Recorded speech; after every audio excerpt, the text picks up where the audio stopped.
आशा करता हूं आप सब बहुत अच्छे होंगे। मेरा नाम है सिद्धांत अग्निहोत्री, स्टडी ग्लोस पे आपका बहुत बहुत स्वागत है। तो यहां पे व्लादिमीर पुतिन और जेलेंस्की ने बोला कि पधारो हमारे देश, एक बार आप इलेक्शन जीत जाओ, फिर उसके बाद हमारे देश आ जाओ। मतलब आप ये समझिए कि ऑलरेडी रशिया और यूक्रेन ये मान चुके हैं कि कहीं ना कहीं इलेक्शन पीएम मोदी जीतने वाले हैं। तो पोल्स के बाद, पोल से पहले ही उनको इन्वाइट कर लिया है। ये तो बड़ा ही आश्चर्यजनक है। तो बात करेंगे इसकी, ठीक है। और ये काफी ज्यादा चर्चा में है।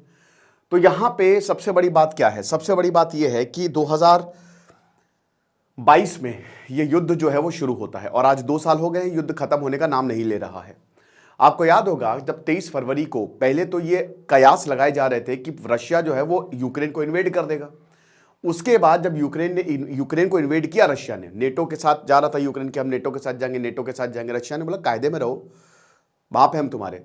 यूक्रेन ने बोला नहीं बाप नहीं है, हम तुम्हारी ऐसी औलाद है कि हम नहीं किसी के सगे हैं, तो हम जाएंगे। खैर इसमें रशिया की भी गलती है, ऐसा नहीं है कि रशिया को दोनों, देखिए वॉर में कहते ना कि मोरालिटी से सब ऊपर है। यहाँ पे रशिया ने भी जबरदस्त वॉर क्राइम्स किए हैं, तगड़े वॉर क्राइम्स किए हैं, ठीक है ना। वो मारियोपोल पे जो डॉक्यूमेंट्री इस बार ऑस्कर मिला है, आप देखिएगा उसे, रूह कांप जाएगी। तो यहाँ पे यूक्रेन को इन्वेड किया। उसके बाद यूक्रेन के एम्बेसडर ने खुद कहा कि भारत को भारत हमेशा एक पीस मेकर रहा है, तो भारत हमको सपोर्ट करे। भारत को महाभारत, रामायण, चाणक्य, इन सबको से सीखना चाहिए। भारत तो मतलब संस्कृति हमारी वहां से आ रही है ना। अब डर का माहौल था। यूक्रेन ने हमारा कभी सपोर्ट नहीं किया, याद रखिएगा। यूक्रेन ने कभी भी सपोर्ट, वेस्ट वाला स्टैंड था उनका, ना ही न्यूक्लियर पे ना ही कश्मीर पे। तो हमने बहुत ही स्टेबल स्टैंड लिया, ठीक है। तो हमको पता है कि हम रशिया से तो दुश्मनी बोल नहीं सकते, क्योंकि रशिया हमारा दोस्त रहा है, अरसों से दोस्त रहा है, जब से बना है तब से दोस्त रहा है। भले ही हम कोल्ड वॉर के चक्कर में नहीं पड़े, इधर अमेरिका है, इधर सोवियत है, लेकिन झुकाव हमारा, आपको एक देश पे तो झुकाव होना ही पड़ेगा आपका। तो हमारा सोवियत की तरफ था झुकाव, ठीक है ना। तो यहां पे अभी क्या हुआ, अब 2 साल तक ये वॉर अभी तक चल रहा है और इस समय रशिया का पलड़ा ज्यादा भारी है। पुतिन कुछ चीजों पे रुके हुए थे। अभी ये रिपोर्ट आई थी कि शी जिनपिंग और पीएम मोदी ने न्यूक्लियर वॉर रुकवा दिया था। हुआ क्या था कि यूक्रेन लगातार आगे बढ़ता जा रहा था, ठीक है, और क्योंकि अमेरिका और यूके का सपोर्ट था। तो यहां पे जो रशिया है, व्लादिमीर पुतिन ने ये सोच लिया था, बार बार वो न्यूक्लियर वेपन की बात करते थे और अभी भी उन्होंने न्यूक्लियर वेपन की बात की है, ठीक है ना। तो उन्होंने सोच लिया था कि अब न्यूक्लियर वेपन इस्तेमाल करने का वक्त आ गया है, लेकिन ये तो डिजास्टर्स हो जाता। तो रिपोर्ट में ये बोला गया था, उस समय पीएम मोदी ने इंटरवीन किया और समझाया कि बेटा ऐसा नहीं करते, न्यूक्लियर छोड़ दो, है ना, सब मर जाएंगे, हम भी मरेंगे, तुम भी मरोगे, बात समझो इस बात को, ठीक है। तो ये अब फिर अभी व्लादिमीर पुतिन जो है वो 5वीं बार चुन के आ गए, फिर से राष्ट्रपति बन गए। 87% वोट बन नहीं था, वो तो खाली नाम के इलेक्शन है। अलेक्सी नवाल्नी की ऐसी की तैसी कर दी, उनको जान से मरवा दिया। अब उसके बाद नरेंद्र मोदी ने उनको कॉन्ग्रेचुलेट किया कि अरे बधाई हो, बधाई, शुभ घड़ी आई। तो व्लादिमीर पुतिन ने बोला कि आप आइए, और इधर यूक्रेन के प्रधानमंत्री ने भी राष्ट्रपति ने भी बोल दिया कि आप भी आइए हमारे यहाँ, ठीक है, बिल्कुल कोई दिक्कत नहीं, दरवाजे आपके लिए खुले हुए हैं। तो पुतिन और जेलेंस्की दोनों ने ही पीएम मोदी को इलेक्शन के लिए इन्वाइट किया। बोला कि भाई ये तो पीस मेकर है ना, ये तो शांति के दूत है, शांति फैलाते हैं, तो इसीलिए हम चाहेंगे कि हमारे यहाँ आए ताकि हमारे शांति कायम हो सके। तो यूक्रेन के प्रेसिडेंट व्लादिमीर ज़ेलेंस्की से बात की। अब देखिए भारत का यही स्टैंड रहता है। भारत इजराइल और जो फिलिस्तीन है, ठीक है, उसमें भी भारत ने बहुत ही बैलेंसिंग अप्रोच। इस समय इंडिया की पोजीशन तगड़ी है, नो डाउट। इस समय इंडिया को इग्नोर नहीं, आप ये समझिए कि रशिया पे वेस्ट ने कितने सैंक्शंस लगाए हुए हैं, इसके बावजूद रशिया की जीडीपी बढ़ रही है। दैट इज क्वाइट सरप्राइजिंग कि इतने सैंक्शंस के बावजूद रशिया की जीडीपी इस बार 2.6% के करीब होगी, जो पिछले साल 1% थी। ये बढ़ कैसे रहा है जब इतने सैंक्शन लगाए हैं? भाई बाकी देश, वेस्ट के अलावा भी बहुत सारे देश है, स्पेशली इंडिया, चाइना, रशिया से ट्रेड कर रहे हैं, भारत तेल खरीद रहा है, और बार बार वेस्ट भारत को टोकता है कि क्या कर रहे हो। तो जयशंकर एकदम खुले तौर पर जवाब देते थे कि बेटा तुम एक जितना दोपहर में जितना तुम तेल खरीदते हो, एनर्जी खरीदते हो ना रशिया से, हम 1 महीने में खरीदते हैं। तो अपने माइंड योर ओन बिजनेस। अब उसके बाद बाकी वेस्ट को पता था कि भाई देखो ठंडी आई और आपको गैस लेनी है रशिया से, तो पता कि भाई रशिया पे सैंक्शन है।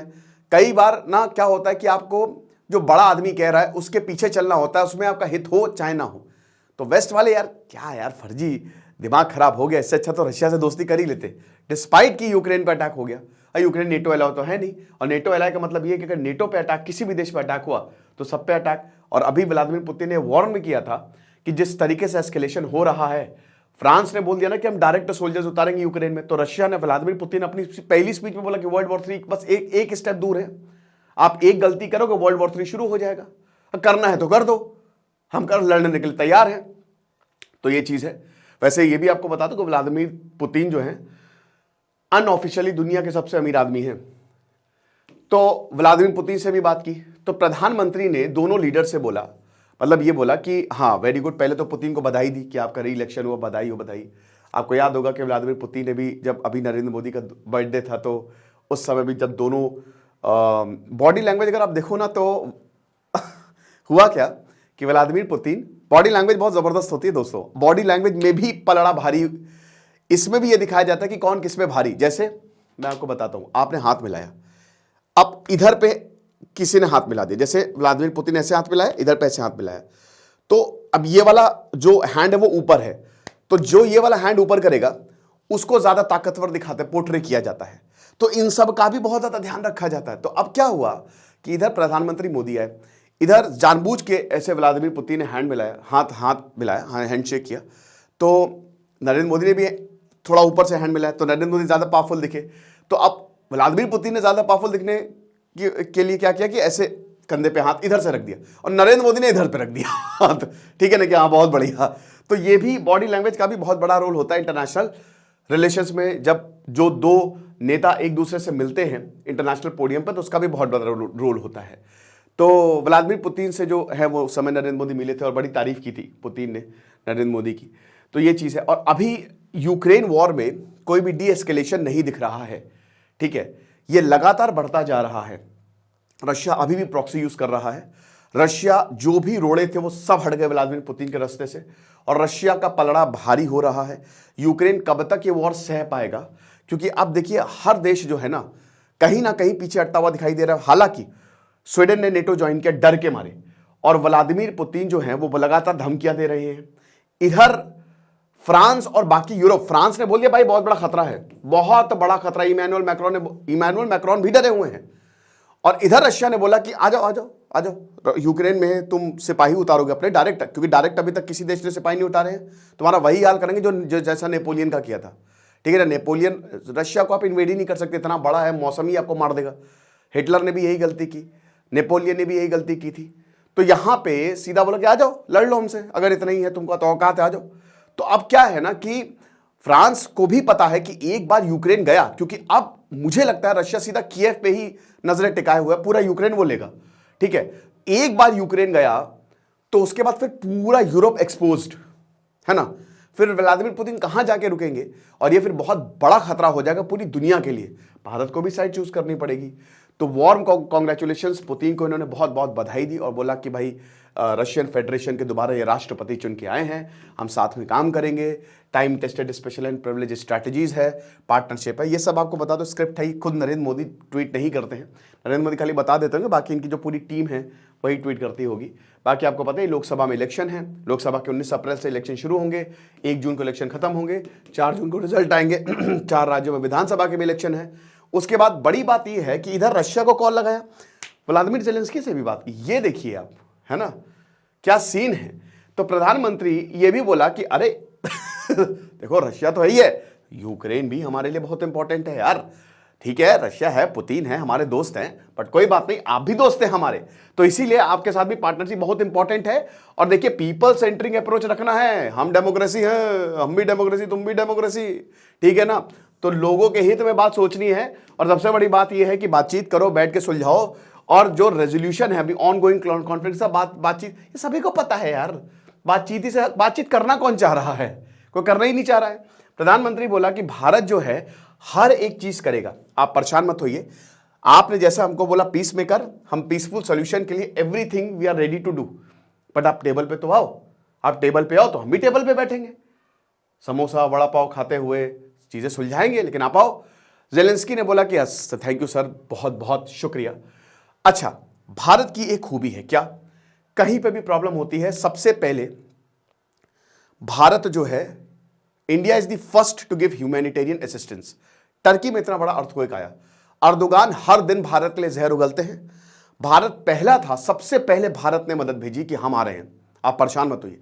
नेपाल, श्रीलंका, श्रीलंका राजपक्षा गोद में जाके बैठ गया चाइना के, फिर भी भारत ने बोला पैसे ले लो। आईएमएफ देर कर रहा था। अभी एस जयशंकर का बहुत ही शानदार इंटरव्यू, मैं वो उनकी किताब भारत मैटर्स मैंने मंगा ली है, बहुत जल्द मैं सोच रहा हूं कि उनका एक एक चैप्टर्स आपको बताऊंगा, ठीक है ना। तो ये चीज है। तो भारत ने भी ह्यूमैनिटेरियन असिस्टेंस दिया और यही ह्यूमैनिटेरियन असिस्टेंस हमने फिलिस्तीन को दिया। हालांकि अभी यूनाइटेड नेशंस की कल की रिपोर्ट है, उन्होंने बोला है कि जो इजराइल है वो फिलिस्तीन को भूखा मार देगा। मतलब वो Israel is using starvation as the weapon of war. आप समझ रहे हो? तो इट इज क्वाइट डेंजरस। दो two leaders agree to remain in touch, बोला कि हम बिल्कुल टच में रहेंगे। प्रधानमंत्री नरेंद्र मोदी यूक्रेन, अभी आपको पता है कि G7 समिट में ये मिले थे, ठीक है, जापान की हिरोशिमा में जो हुई थी, और पहली बात ये पर्सन टू पर्सन मीटिंग थी। और उसके बाद फिर यूक्रेन से भी जो इंडिया है वो टच में है। पुतिन से फोन कॉल, फिर तुरंत इधर व्लादिमीर जेलेंस्की ने फोन रखा, इनको बुलाया। अच्छा हाँ, और यूक्रेन को व्लादिमीर जेलेंस्की ने बुलाया भी नरेंद्र मोदी को कि आप एक बार इलेक्शन खत्म हो जाए सर तो आ जाइए, थोड़ा सा यूक्रेन भी देख लीजिएगा और हमसे बात भी कर लीजिएगा। तो यहाँ पे रशियन प्रेसिडेंट व्लादिमीर पुतिन ने भी कॉन्ग्रेचुलेट किया व्लादिमीर पुतिन को कॉन्ग्रेचुलेट किया टेलीफोनिक कॉन्वर्सेशन में, बोला कि हाँ बहुत ज़्यादा ज़रूरी है भारत और रशिया अपने एफर्ट्स को और ज़्यादा एक्सपैंड करें। वैसे भी भारत अभी और भी डिफेंस की चीज़ें जो है वो खरीद रहा है, स्पेशल और स्ट्रैटेजिक पार्टनरशिप जो है वो डेवलप करे। साथ ही साथ जो री इलेक्शन है उनको भी बहुत बहुत बधाई दी, बहुत बहुत बधाई मित्र, और बोला कि हम साथ में काम करेंगे, अपने इंडिया रशिया स्पेशल और प्रिविलेज स्ट्रैटेजिक पार्टनरशिप को और ज़्यादा एक्सपैंड करेंगे और ज़्यादा स्ट्रेंथन करेंगे। साथ ही साथ डिप्लोमेसी और डिस्कशन बहुत ज़्यादा ज़रूरी है। तो जो बात व्लादिमीर जेलेंस्की से बोली थी वही व्लादिमीर पुतिन को चेप दी, ठीक है, कि हाँ ये बहुत ज़्यादा ज़रूरी है। तो फरवरी 2022 रशिया का फुल स्केल इन्वेजन, तो वही बोला कि भारत यही चाहता है कि सारी चीज़ें बहुत बढ़िया तरीके से हो, लेकिन ये व्लादिमीर पुतिन समझेंगे नहीं समझेंगे मुझे ऐसा नहीं लगता। ये तो बातचीत करने का ठीक है, बट भारत का स्टैंड बहुत ही क्लियर है। अच्छी बात है कि भारत दोनों से ही, अमेरिका खाली यूक्रेन के साथ है, पुतिन से उसकी एक नहीं बन रही है, भारत दोनों से ही बना रहा है, तो that is a very very good sign. तो ये लेक्चर था, आई होप आपको समझ में आया होगा। बाकी आप कमेंट बॉक्स में मुझे बताना कि आपको क्या लगता है, आवाज़ अच्छी आ रही है, आप लोग सराखों में भाई जो तुम लोग कहोगे वही हम करने वाले हैं, ठीक है ना। तो जो आपने बोला साउंड की सेटिंग की मैंने, अच्छा साउंड आ रहा होगा। Thank you so much.